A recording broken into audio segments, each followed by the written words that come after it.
Prince, I know what the Chinese were up to. Back in Iraq, you were interrogated. Is that the question?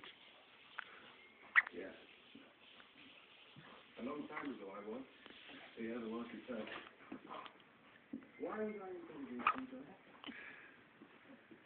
Jack called me a liar. In front of every man, woman, and child I've come to know.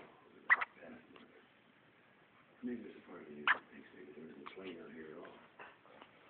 I know when I'm being lied.